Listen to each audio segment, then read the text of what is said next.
जय जगन्नाथ। जगन्नाथपुरी धामको माथिको हेर्नु है।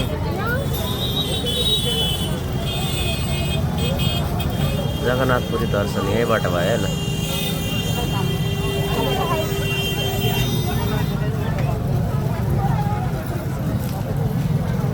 आज हामी जगन्नाथपुरी ओडिसा आयौँ।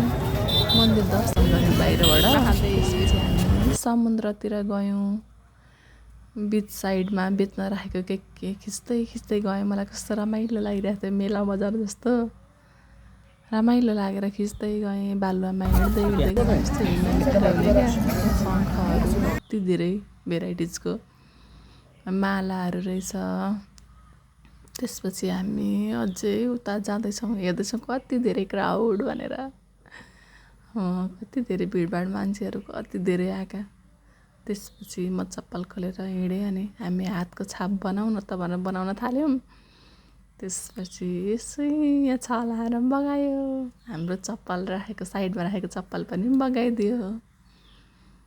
अनि हामी फेरि पुरै पानीमा यस्तो चप्ल्याङ गर्दै बनाएँ। कस्तो गर्मी हुँदै आइरहेको थियो कि यहाँ आएपछि कति शीतल चिसो समुद्रको छाल सुई आउँदा त कस्तो शीतल आनन्द फिल हुने।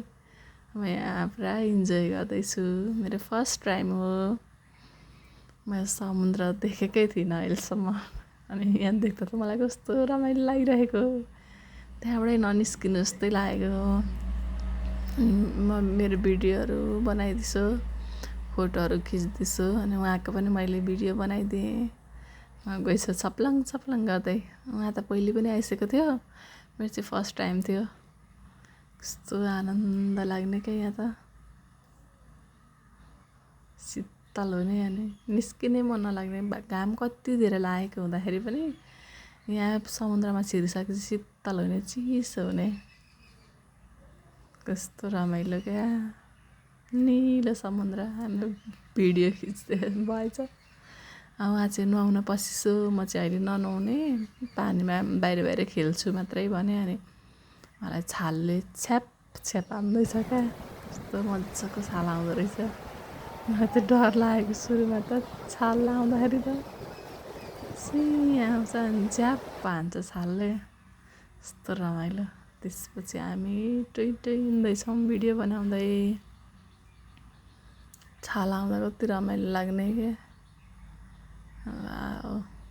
कस्तो इन्जोय गरिरहेको छु।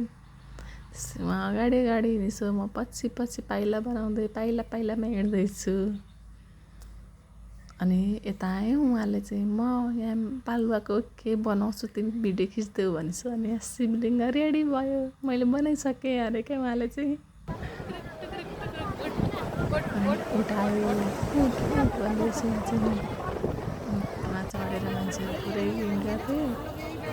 अब यतिखेर हामी चाहिँ जगन्नाथपुरी फेरि आयौँ। हामी चाहिँ जगन्नाथपुरी र समुद्रको बिचमा बसेको थियौँ कि। अनि हामीलाई दुईतिरै जानको लागि चाहिँ ठिक्क बिचमा आउँथ्यो। जता आए पनि हामीलाई सेम पर्थ्यो क्या। 10 मिनट्स यता पनि उता पनि 10 मिनट्स लाग्थ्यो हिँडेर। अनि हामी चाहिँ दुवैतिर जान्थ्यौँ इन्जोय गरेर। आज चाहिँ मन्दिर दर्शन नगर्ने। अनि मैले बाहिरबाट गार्डनतिर घुम्यौँ हामी, त्यतैतिर फोटो भिडियो खिच्यौँ। आजको दिन यसै गरी बित्यो। जय जगन्नाथ, जय जगन्नाथ, जय जगन्नाथ।